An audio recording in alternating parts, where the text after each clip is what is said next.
What is up, everybody? Nick from the P2W Fantasy Podcast here live heading into week 3 of the 2021 NFL season.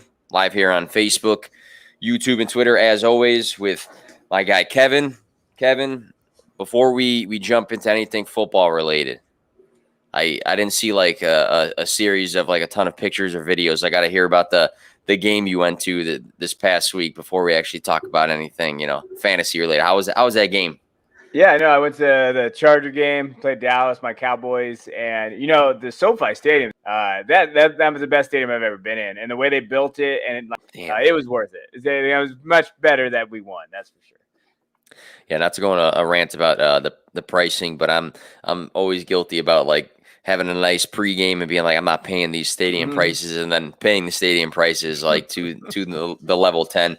That was a good game, though. That was a good game. I feel like going and making that trip, there was no way you can leave early and beat the traffic there. So no, and there's no way you're beating traffic in LA. I know you're from Chicago, but in LA, there's no way you're beating traffic. Yeah, I had a buddy from college, teammate, go out there, and he's like, "You think it's busy in downtown Chicago and it's busy in the burbs sometimes, jumping on the highways." He's like, "It's night and day. It's night and day." Quick side note: I'm wearing this team script jersey, which is right up my alley, of course. Wearing the jerseys, just got asked to be Anthony, who we know and we make fun of his best man at his wedding.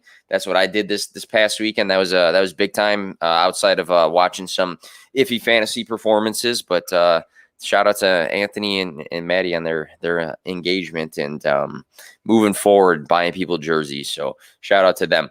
All right. So football related, what we got going on today, we are going to recap week 2. Just talk about some of our picks and how that ended up for actual performances. And then we'll project forward into week 3, talk about a couple other topics in between. As always, this podcast is partnered up with the Fantasy Points Media Group. I put out a video today talking about the Fantasy Points website itself, one-stop shop for literally everything you are looking for at DFS. Redraft, dynasty, rankings, advanced data. I'm on all the time. I'm on there every single day, and I'm just grabbing random data as I'm taking notes for podcasts or content, and I'll just throw them on Twitter. It's like freebies coming from me there. But definitely check out the fantasypoints.com website. Again, one-stop shop for everything, fantasypoints.com/subscribe. Promo code 21WIN10.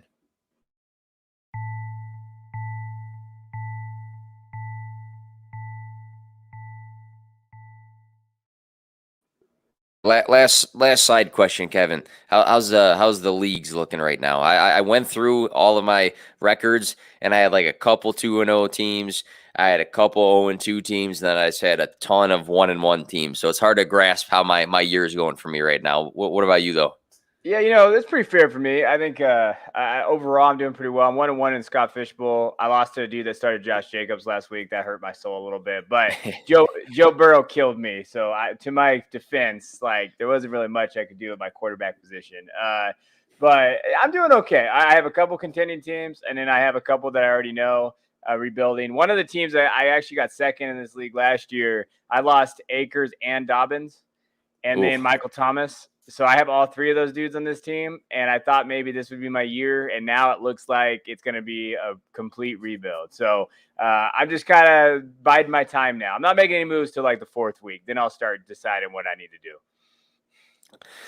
I talked about it before too. This might be a sneaky time to start like offering some trades for people that are freaking out. But at the same point, if you're listening, if you're 0-2 right now, there's plenty of people who start 0-2 and do very well. They go to the playoffs. Some people win championships. So it may eventually be time to make some moves in your fantasy league, especially redraft. You have a lot more leeway to make some more impulsive things or some quick decisions versus dynasty. But start to think forward a little bit, but don't think too far forward. It's a long fantasy season with the extended weeks here. So again, recap in week 2, projecting forward to week 3. Stick with us here.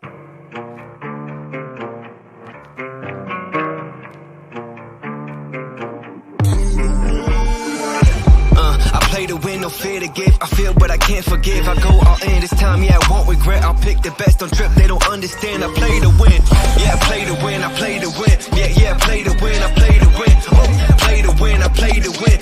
Yeah, play to win, I play to win. All right, so Kevin, we're gonna recap. We're gonna recap our picks of the week, our starts of the week. So each week, Kevin and I go through each position, pick a guy that we are a bit higher than the consensus, and we go back to next week and see if we did a good job or not. So I think the week prior we did all right. I think we hit some nice ones. Might have missed a few as well, but looking at the quarterbacks and running backs here, I'll read them off and then give me any thoughts regarding these guys from this previous week. So quarterbacks, I picked Jameis Winston, who finished the week as the QB 26, so not super hot there. You picked Matt Stafford, finished as the QB 19.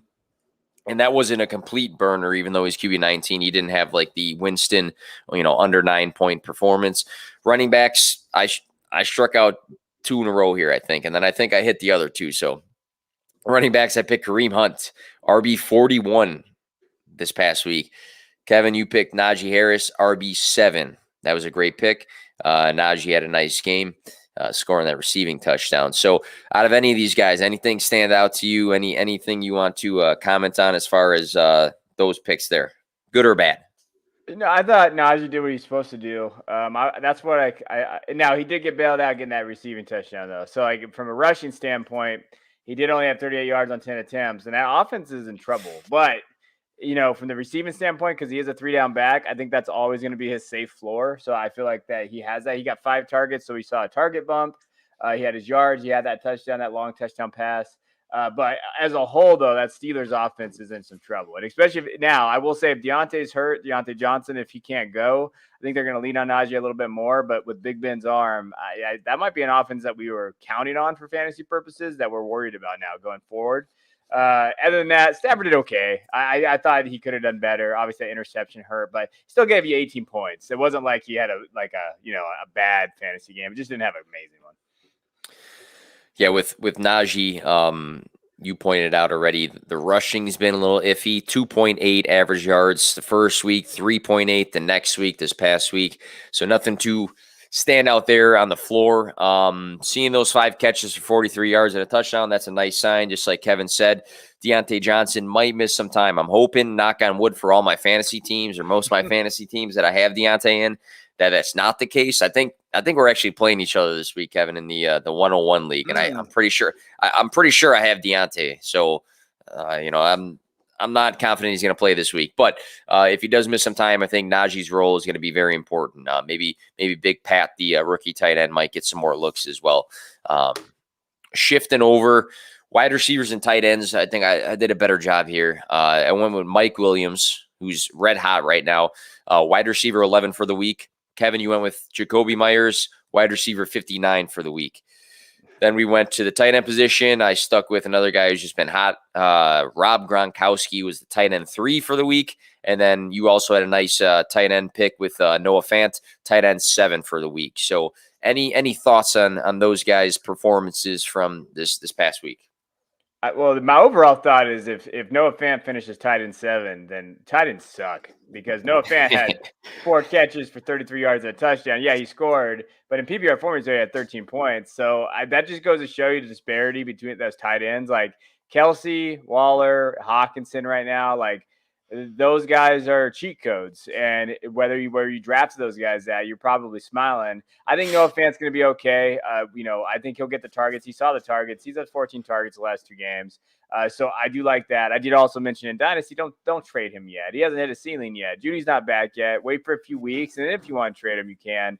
The Jacoby thing hurts me, but that's because he didn't score a touchdown. He had 6 targets, so it wasn't like he didn't get targeted in this game. But, and he had 9.5 yards of reception. I think he's going to get the targets. The big thing is can he score? And that game was weird, 25-6. They were never really in doubt in that Jets game. So I feel like game script kind of hurt me on that one.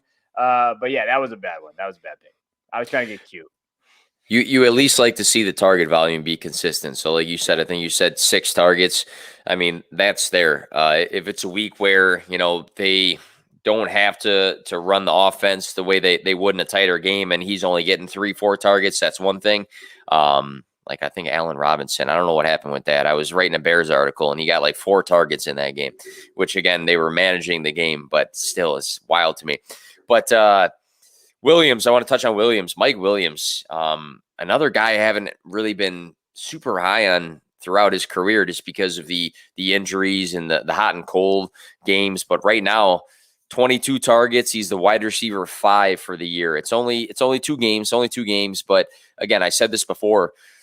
High targets from Justin Herbert is very different than high targets from some other quarterbacks in the league that can't, sling the ball as well as he does. And Mike Williams is healthy. He's doing well with the targets he's receiving as far as yardage and making some nice plays. But do you think this is going to last for a while, or is he just the hot hand right now? I think it can. I think both of these guys that you mentioned. I mean, I think Gronk can be there and is going to do it. And I think Williams. Hey, when I was watching Williams play, he was wide open. Now that's Dallas defense, so we'll be clear there. Like there was not like he was open a ton. Herbert missed him, and Mike Williams always had great upside as long as he can stay healthy. But I think Gronk can stay. Man, Gronk. I can't believe we're talking about Gronk right now. I thought he was older than me, but. I think he's 32 or 33. He's not actually that much older than me, which is crazy to me thinking about like the way he walks and stuff.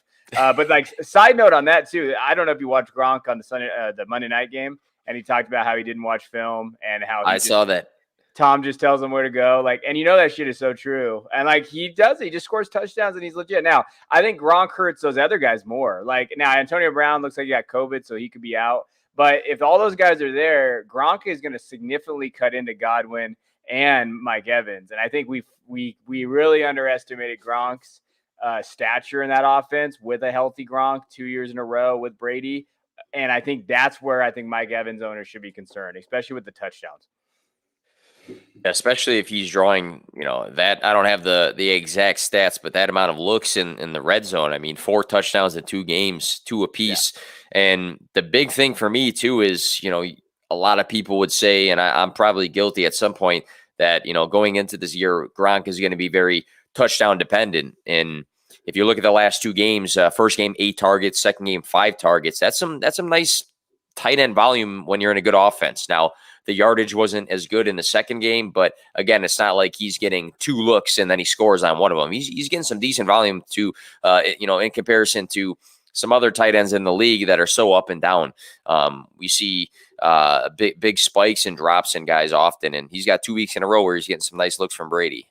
Still recapping week 2 here. So bad performances. We talked about it, I think, last week as well. Sometimes you have to worry about some things and you're concerned about some things. Sometimes you're not as much. Give me, Kevin, from week 2, give me one standout bad performance from to me, for fantasy. Yeah, to me, it's Miles Sanders, because I think Miles Sanders is never going to be who people want him to be. I think he had a very good rookie season, but I think the elevation of like that class is not the greatest as we think about it now. I mean, honestly, isn't Monty the best guy in that draft class now? Like if we're thinking about kind of where he's on the coolest team. He's on the coolest team. If I had to like put an input on that. This is the problem. I'm talking to a Bears fan, but I would say like out of those guys, I think value wise, Monty is what gave you guys the most. Yeah, you have Miles Sanders there, and everybody thought Miles Sanders was gonna be running back 1. I mean, he had 13 attempts, 55 yards. Again, he only had 2 targets. And when you're looking at those targets, like that's what he needs to be a relevant running back 1. And he's just not getting them. Now, he might get one. He might get a little bit more this Monday night because the Cowboys have no linebackers that can cover running backs. And it is a very apparent. So like Gainwell, I think, is a sneaky start, and Flex and Miles Sanders should get it. But we've been saying this for 2 years now. He should do it. He should do it. And, to me in PPR, he had 6.9 points. And I know he had an okay, game against Atlanta, but that was against Atlanta. What we found out is Atlanta is terrible. And so now we're looking at it, okay, can he continue this? But I don't think Sanders is anything but a running back 2. And I don't think he ever will be anything higher than that.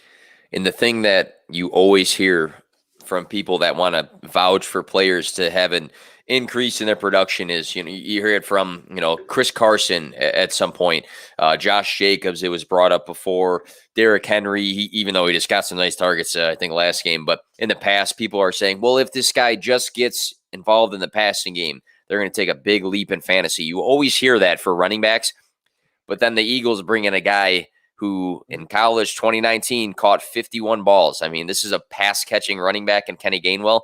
And I am concerned with him because I feel like he's gradually getting more and more involved in this offense. and it's going to take away from Miles Sanders a little bit. I think people were overly concerned about Jalen Hurts rushing the ball, which can take away from a running back in the red zone and, once they get in close and things like that and volume in general. But when you bring in a guy who catches the ball, that's going to take away at some point Miles Sanders' upside for catching balls. So I agree with you there. And I think that what people wanted Miles Sanders to get added to his game is going to be kind of capped. My guy, who I think had some more injury news pop up today, I'm not sure that, it's going to mean that he's not going to play this weekend, but Kenny Galladay, and I have Kenny Galladay in a couple leagues, but another bad performance, and I am concerned, and I know that he had the hamstring injury in August, so that was something he was coming back from or trying to battle through, but in 2 games, he's caught 7 balls on 14 targets. He's had 10.4 and 6.8 fantasy points, which if you were starting him in the wide receiver slot of your fantasy team, that doesn't do you any good. I think you're in a tough spot as a fantasy manager with him right now, because I feel like the Atlanta matchup looks nice, right? It looks nice on paper because people always say the secondary is not as good as other teams. And, it might be a shootout because Atlanta's going to try to push the ball down the field. I mean, you hear all these things about Atlanta, and you look when you have a wide receiver and you see the Atlanta matchup and you get kind of confident about it. But when a guy doesn't do much for you, if all for you, for fantasy purposes, the last 2 weeks, you start to juggle, do I even play this guy? And I think this matchup, if he's healthy, I think there was something that popped up with his hip. I could be wrong.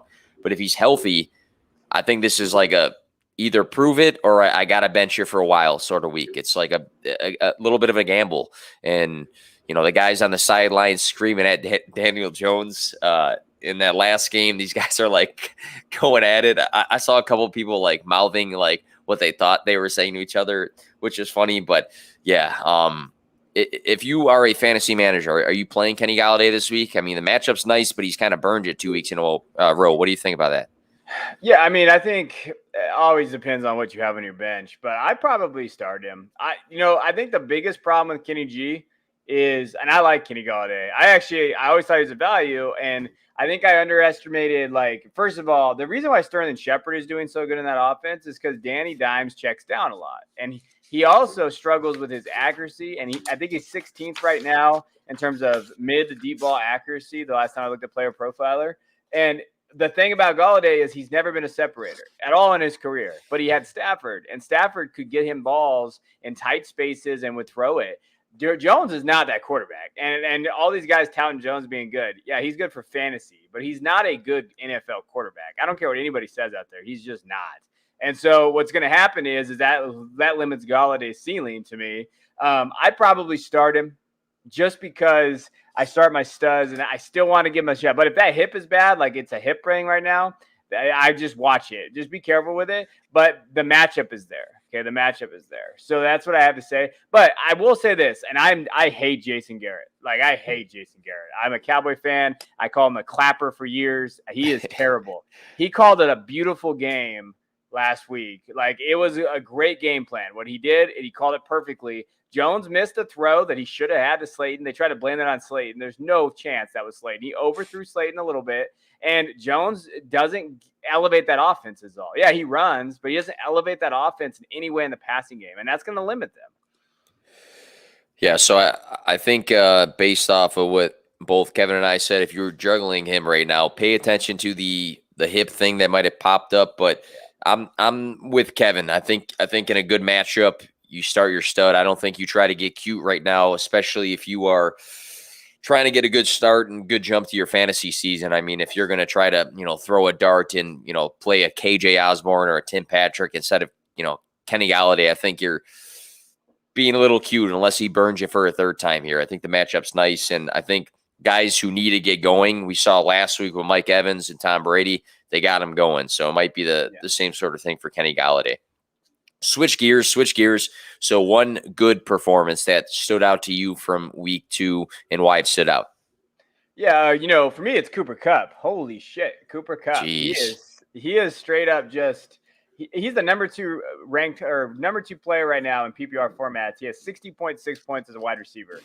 He's right between Kyler Murray and Tom Brady. I mean, he is killing it, and we always wondered who was going to be that guy. It was going to be Robert Woods, or is it going to be Cooper Kupp? And I have no Cooper Kupp shares. I'm sad in my life. I have 0 in all my teams. And it's crazy to me that I don't have any shares. But, I mean, he's got 21 targets the last 2 games. He had 9 receptions on week 2, had 160 yards. He's been super efficient, 2 touchdowns.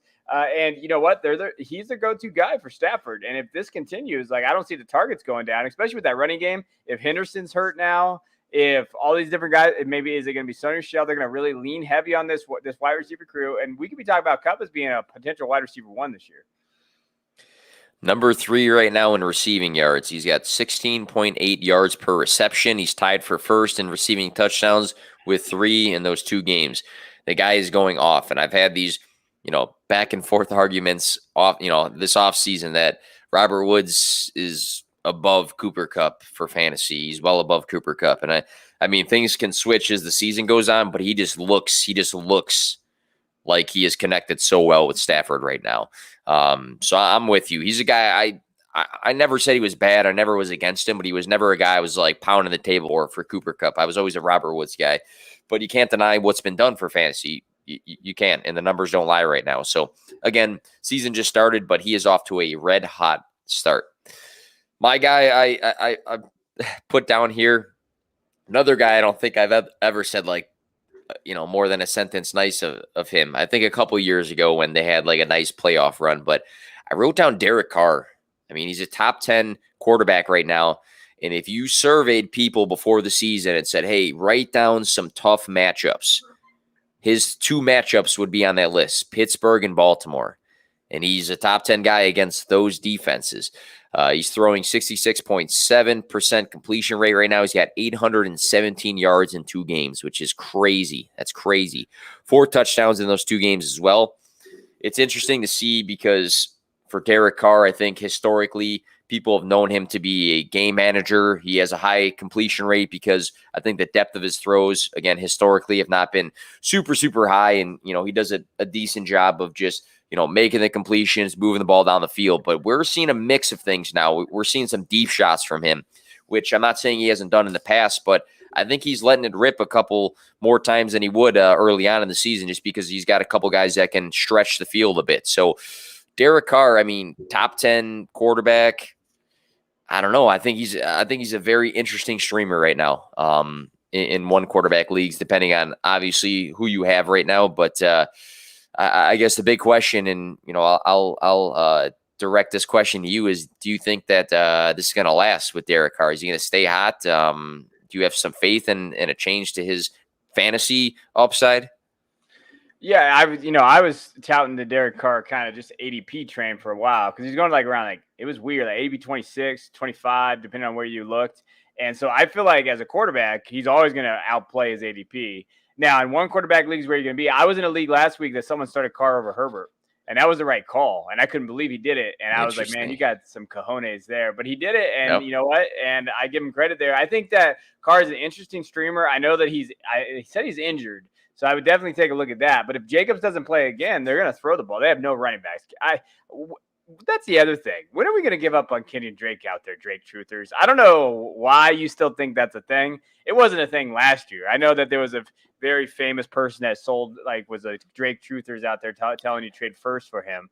But that was never going to be a thing. Like, I don't understand that. So they're going to throw the ball. I love the call. I think that he's efficient, and they've got something going, Bryan Edwards and Henry Ruggs there. Like, they have a legit offense right now. Like, the play calling is still frustrating, but that defense isn't very good, so game script's going to be there. So I'm all in on Derek Carr. I think if you have him as your QB3 in Superflex, which you could have drafted him at this year, or even QB2, I'm loving it. Just a side note on Kenyon Drake. I know a guy, I'm not going to drop any names, but had Kenyon Drake shout him out on a cameo when he first started his Twitter page back in the day. And it seems like ever since then, like the expectations versus the reality has been 2 different things. So I don't know what it is. But good points. So good points, because before the season started, if you did like a dynasty startup, the price of Derek Carr was super, super low. And again, if he's your QB3, you're sitting pretty happy right now. And if you're QB1 for a one quarterback league, if you waited, there's a league I waited until the very last like 2 rounds that I've been streaming guys, waiting on the guy behind me to start, and now he's starting, but streaming guys, and he's been a good stream. So we'll see how things continue there, and we'll see if somebody, out of that wide receiver core continues to elevate their game and be a little bit more consistently fantasy relevant outside of Darren Waller. Week 3 now. Week 3 is among us. We got some nice games. We got a game tomorrow night with all-star quarterback Davis Mills, right? Versus our guy here, Sam Darnold. Very interesting game there. Really like we've talked about this before. Really love what Sam Darnold's done, and both him and that defense for fantasy purposes are great streams for tomorrow, I believe, unless they completely manage the game. But each week, Kevin and I go through our starts of the week. Sometimes it's an obvious start, like, hey, I'm already playing this guy, but it's not about that. It's just that Kevin or I have higher expectations or think the player will do better than the consensus thinks this player will do, and we usually just outline why, and then the following week afterwards, we break down how we did with that and what happened. So starting off with the quarterback position, I'll go first here. We talked about him already, and I think you made a nice note that maybe he's not the best like NFL quarterback, but he's been a great fantasy quarterback to start the year, and it's Daniel Jones versus Atlanta. So top 5 QB so far this year. 21.38 versus Denver, 29.46 versus Washington. Neither one of those teams should have been a walk in the park for fantasy scoring. And it's interesting because he played that Washington team that has all those former first-round players rushing him, and he's got a weak goal line, but he had a great game. And part of the reason why he had a great game is the rushing upside that he's been bringing to the table. I made a joke, and I see some other people joking about it too, saying, like, is Daniel Jones in this Lamar Jackson and Jalen Hurts, esque rushing tier now? He just went for 95 yards and a touchdown on the floor. Obviously, with the rushing scoring being higher than the passing scoring, that elevates the quarterback's upside. Atlanta, the last 2 games, had Jalen Hurts and Tom Brady, and I'm not going to compare Daniel Jones to either one of these guys, but they both scored over 28 fantasy points. So they're giving up a decent amount of points to both a rushing and just a traditional pocket quarterback. I have some nice faith in Daniel Jones this week against Atlanta. Any other thoughts about Daniel Jones, and then let us know your guy. Yeah, I mean, to me, for Daniel Jones, it's the rushing upside, and that matchup is just too juicy. Like I feel like you gotta smash him right now, and just kind of ride that high there. And like I said, Garrett is calling good games. Like I do think that he's gonna have fantasy points there. I'm gonna go with this is a Sam Darnold show. It's sponsored by Sam Darnold, and I'm going Sam Darnold because he's playing Houston tomorrow, which Houston's played okay this year, as we know. But they beat Lawrence, and Trevor Lawrence was not ready for that game, as we saw. And then they lost last week to the Browns, and Baker had an okay game. It wasn't like fantastic, but he did win. But you know what? I think with Davis Mills starting, and just a side, if you have Davis Mills in Dynasty, you sell him right now for a 2023 second, because this is about as high as his value is going to go. So just letting you guys all know that. But I would definitely, try to sell Davis if you can. I'd start Darnold. I think that he's going to have a good game script. I do think he's going to throw 2 touchdowns at least. He could rush in another touchdown. And you know what? Right now, I mean, he's borderline a QB1 late, like, 12, 13 around that area. And I think that he's going to start being an streaming option for a lot of people. And I'm excited for him because he has those weapons. Like, he's going to be able to get the CMC in space. And I think people underestimate that. The ability that CMCs can score 28 PR points without scoring a touchdown.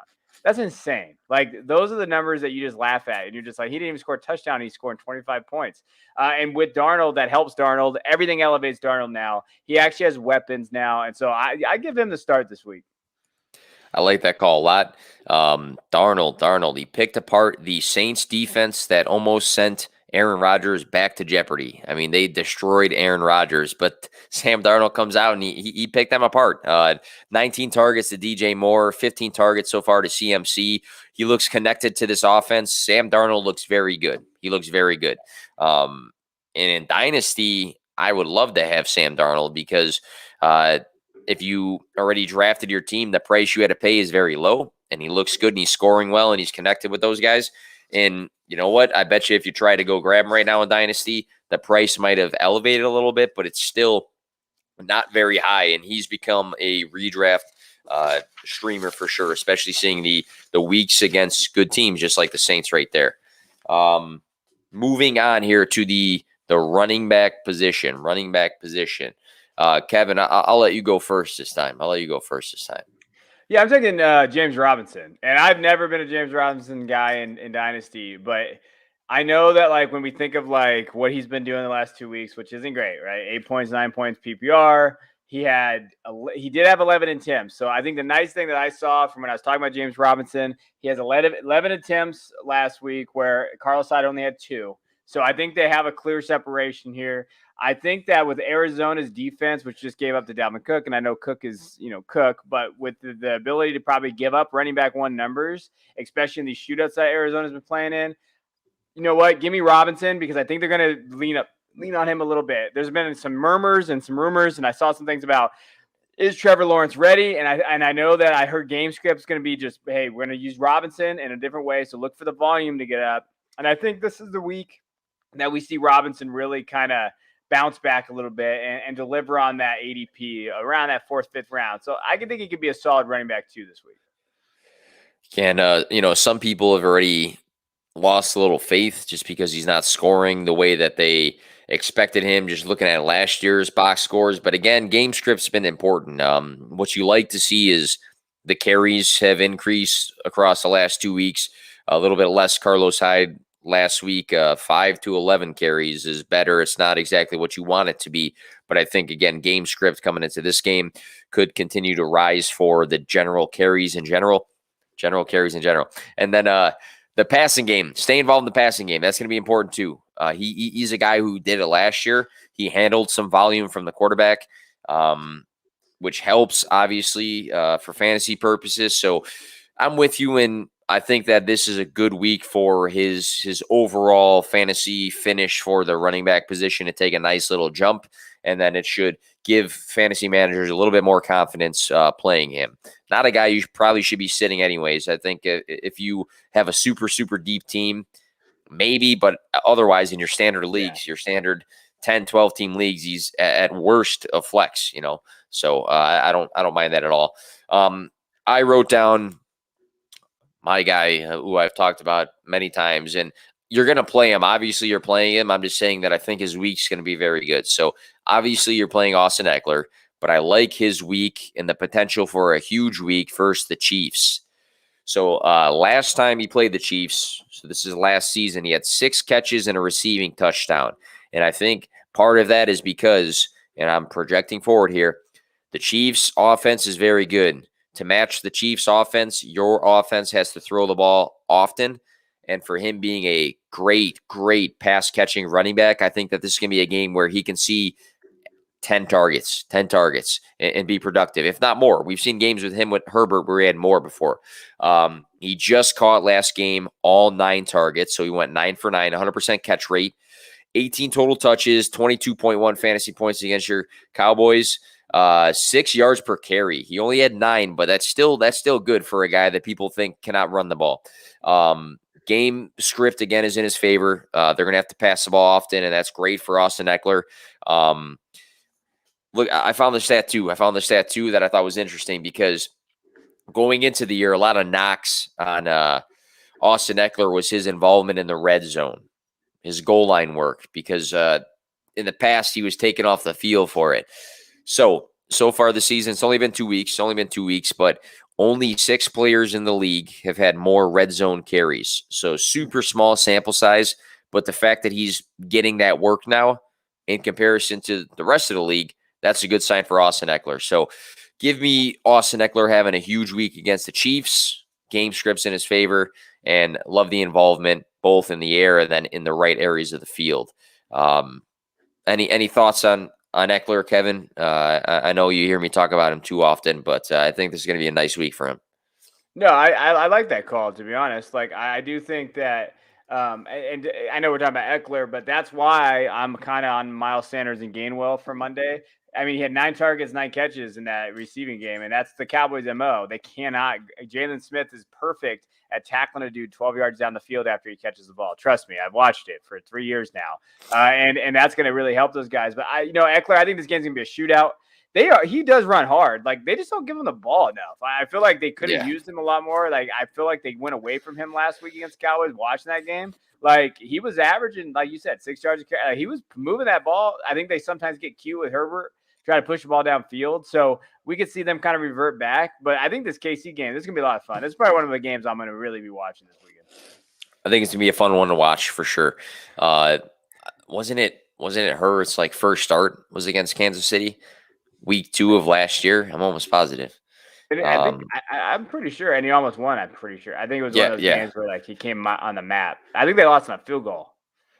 And then I'm almost positive too that Anthony Lynn pulled a Matt Nagy and was like, if Tyrod's back in this offense after Herbert had a good game, like he's going to be the starter, something like that. That I'm prepared mentally for Matt Nagy to say after Justin Fields starts this weekend. But we'll talk about that later. Start of the week, wide receiver position. Who you got? It's the deepest position in fantasy, so there's always so many names to throw out there. Yeah, it's deep. I'm going CD Lamb, baby. Give me this, especially with Cooper. If Cooper looks like he bruised his ribs, that's a tough injury. Has anybody's ever bruised their ribs before? We know Michael Gallup's not there, so you got CD, Cedric Wilson, and maybe Simi for. I always forget. I can't pronounce his last name. Simi from Stanford. You're going to have these different groups there, but I think CeeDee Lamb is going to step up there. I mean, he's already has 24 targets in 2 games. He had 15 for game 1. He had 9 in game 2. He caught 8 balls, so we saw that efficiency we wanted to see. He had 81 yards. He didn't have a touchdown, but he was close there. They actually rushed with him too, so you did see him get an attempt there. I just think that if Cooper's out, the volume it's going to be CD show all day. They're going to try to get in the ball. He has elevated his talent to be able to take that on. He's a clear alpha wide receiver. He might finish the week as the highest targeted player. I don't think that's a hot take at all, especially if Cooper's dealing with something. FantasyPoints.com website shows that CeeDee Lamb has a 29.6 target percentage. So the percentage of the team's total targets, 29.6. That's the 5th highest in the NFL. So even with Cooper on the field, he's getting targeted a lot. I think what people said in the offseason, some of the beat reporters were saying, he's not just going to be a slot guy. They're going to do multiple things with this guy. He's going to line up all over the field. I think we're seeing that with CeeDee Lamb too, which is a good sign. I think he's being, like you said, he just rushed the ball. He's a versatile guy. You should expect him to have big weeks every week, but in the event that Amari Cooper might be a little bit banged up, he has an elevated chance for even higher of a target share there. My guy, and I'm hoping we talked about his counterpart earlier in the podcast here, but seeing 2 players this past week. Julio Jones had a slow first week. They got him going in the second week. He had a nice week 2. Mike Evans had a slow week 1. They got Mike Evans going in week 2. Robert Woods, I'm hoping, is going to follow that train, I guess, if you want to say, with guys that you expect to do better, and the targets are okay but not phenomenal. Didn't really have big games yet, and they're going to get them going in week 3. So I'm hoping, again, Julio Jones and Mike Evans got their games picked up in week 2. I'm hoping Robert Woods in week 3. So Cooper Kupp had 6 more targets in the first game, and he had 2 more in the second game. I think Cooper Kupp is going to be a big part of the Tampa Bay scouting report. I mean, the guy's going off. If he's not part of their game plan at this point, then they're not preparing for the game well. And I'm sure that the Tampa Bay Buccaneers, who just won the Super Bowl, are going to prepare very well for the game. Robert Woods on the field a ton, 87.6% of the snap share there. Cooper and Lamb both went off against Tampa in week 1. I know a lot of people think that, the Buccaneers defense is a brick wall. It's a good defense, but people can still do well for the wide receiver position. I think their secondary can be vulnerable at times. Amari Cooper had 38.9 week 1. CeeDee Lamb had 23.4. So that allows a decent ceiling for both wide receivers in Cooper Kupp and Robert Woods. Rams, Stafford, McVay, I think they're all going to get this guy going. I think this is going to be the Robert Woods week in a game that they're going to have to match Tampa Bay's offense. They're going to be throwing the ball a shit ton, and I really think that Robert Woods might have 10-plus targets in this one and get back to what he was doing last year with your boy Jared Goff, but only with Matt Stafford in this game. Any thought? Do you have optimism on Woods picking it up in this game, or do you think it's going to be about the same, sort of like a 12, 13-point week like he's been having? I think that if you're going to pick him any week, this could be the week, because I think teams are going to basically scheme for Kupp, and I think that we're going to see the kind of that scheme work against him. Now, Kupp is good, but they're all, Kupp has those games. He's not the most consistent wide receiver in fantasy football. So I know that Stafford's a new quarterback. I know that could have been attributed to Goff a little bit, but I can see Robert Woods definitely kind of stepping into that game script and being there. And like I said, with Henderson being out, we're going to be seeing a lot more targets get thrown around anyway. And it's not Higbee, by the way. Higbee truthers are hiding out as well, because I just don't see Higbee being a very fantasy impact now. Now he's going to score. He's going to catch 2 touchdowns. But I will say, I think it's going to be Woods and Kupp, and the target's going to go around, and I give me that value. Any chance Sony Michelle has a nice game if Henderson's out? What do you think of that? Is that like a potential streamer right there? You laugh, but I'm starting Sony Michelle in like a 16-team league. I'm thinking about it. That's all I got. And so it's kind of the point where it's getting a little barren out there for me in 16-team leagues. But hey, he could. Sony's not a bad running back. I think he just, he dealt with injuries last year. He's serviceable backup. So he could definitely, maybe they lean on him 60 yards and a touchdown. That's something that's doable. Absolutely. He actually looked all right last week. And, this is a guy that was a big part of the Patriots Super Bowl run when he was part of that there too. So it'll be interesting to see how he does. The tight end position, we just said the wide receiver position is the deepest in fantasy football. The tight end position is such a dart throw because, I was just talking to somebody about Cole Kmet as a Bears fan. And, how he had like 7 targets in week 1, which was a great sign. It wasn't Jimmy Graham. It was all Cole Kmet on the field. This past game, I know a lot of it, again, had to do with the Bears leading the game for most of it. He had 1 target and 1 catch. So it's like so up and down with a lot of these tight ends. Who's the guy that stands out to you as a potential, hey, expect this guy to have a bigger week than what others are saying? Who comes to mind there? So I'm going off I think he's playing. So this is basically, he might not play, but I think Evan Ingram. So he's healthy again. He came back, obviously got injured in preseason for the Giants. If Galladay is hindered with that hip, I think Ingram can step in there and we could see him getting 7, 8, 9 targets realistically, especially like we keep saying about this Falcons game. And we believe that they have a good matchup. So, hey, to me, I think that it's a 5-star matchup for him defensively. If he can step in, Jason Garrett, we saw it last year. Okay. Jason Garrett did, they used him in little different ways. I know some people hate Ingram, and I think it's just because they don't understand the position. They don't understand kind of what he brings. He's a perfect hybrid tight end. And last year, I think they had something going. Like the last 3, or actually, even if we look at those targets from week 12 to week 16, he had 9 targets, 8, 4, and then he had 7 and 10 to end the season. And they were targeting him a lot. I know they have Galladay there, but that could open things up for him if he does play. So I could see that. It's just he didn't score any touchdown. He only scored 1 touchdown last year. So I think that's kind of the key part. But I think Ingram can come in and, hey, with this light landscape for the tight end landscape, give me a throw at Ingram and see what he can do. And Ingram doesn't have a change in quarterback. We've seen plenty of games with a high target share from Daniel Jones, so obviously they have a connection there. Atlanta in general, last week against Gronk, had a big game, had a 2-touchdown game for the tight end position. Week 1, Dallas Goddard had 14.2 fantasy points. Good week for tight ends for sure when looking at the way that they score. So I think it's a good play as well. And I think that if he is healthy enough to play, they're going to get him going. He's been having to sit on the sidelines and watch things. I know, he's been an important piece of this offense since his rookie season where he stepped right into some volume. So hoping he's healthy to go, because I think I also have him in like a 2 tight end weird league that I've been waiting for him and Logan Thomas to both play at the same time. My guy, I wrote it down, and then like I'm looking at my notes before the show, and it just like kind of sounds nasty, but I'm playing the system and what's going on right now. So I wrote down Austin Hooper. It's weird because there's like a committee of tight ends right now for the Browns with Harrison Bryant in 2 games has 6 targets, and Njoku's got 8 targets across the 2 games as well. So they have roles. Austin Hooper on the year, 8 catches for 67 yards. That's pretty good. I mean, he's a touchdown away from having a huge week for the tight end position. The last game, he had 5 targets. He caught all of them. The wide receiver room's banged up. Landry just hit the IR with the MCL sprain. OBJ's got all these cryptic, tweets and Instagram posts coming out that he's like, I'm back, or whatever it is, whatever back means for, Odell Beckham Jr.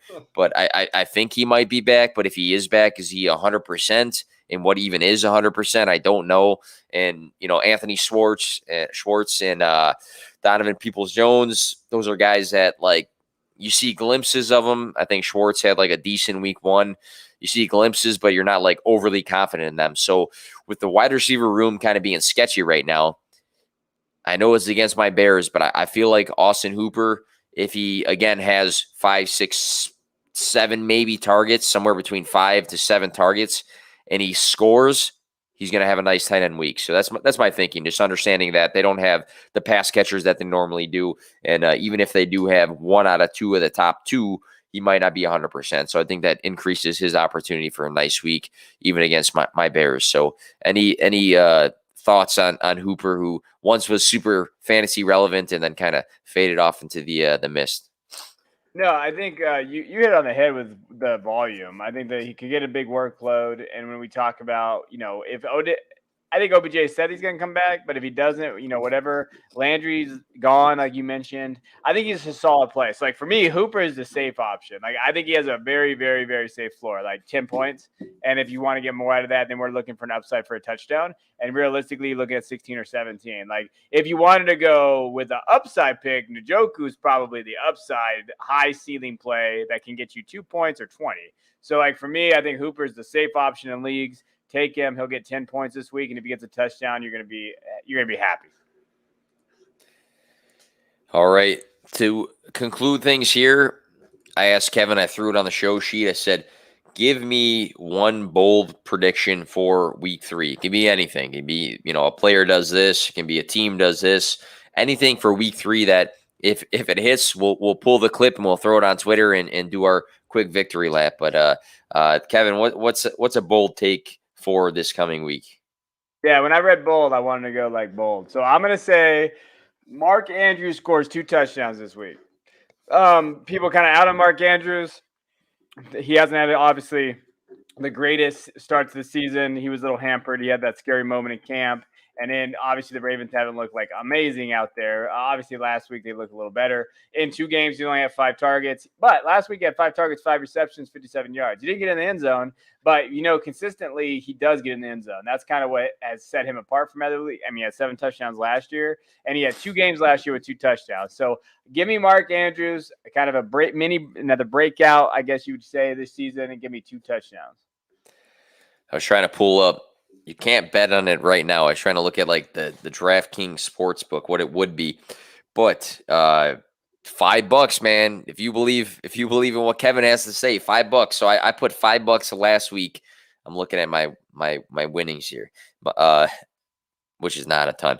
So I bet $5 on Mike Evans to score 2 touchdowns. So $5, I got 40 back. I'm guessing that a tight end might be a bit higher. So if you think you're on board with Kevin, you can win, $35 just off the bat right there from 5. So put the money down. That's an interesting one.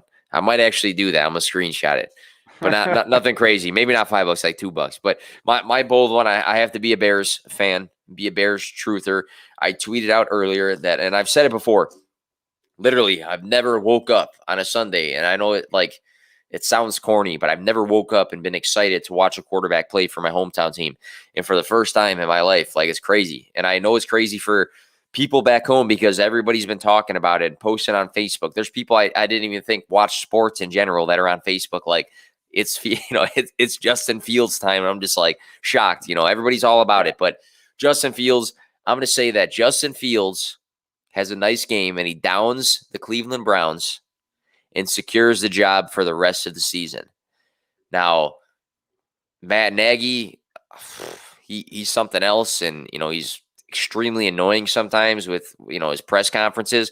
But I think if he goes and plays the Cleveland Browns that just took the Chiefs, to the end of the game, just had a great game against the Chiefs, and the Cleveland Browns that are projected to be a playoff contending team, and he goes out there in his first start as a rookie and he tears it up, which is not, it's easier said than done. But if he does that, I think he's going to have a nice rest of the season and be named the starter. So I'm going to say that's my bold take. He goes out there and beats the Browns and has a nice game. He didn't look great last week. He had the sketchy interception.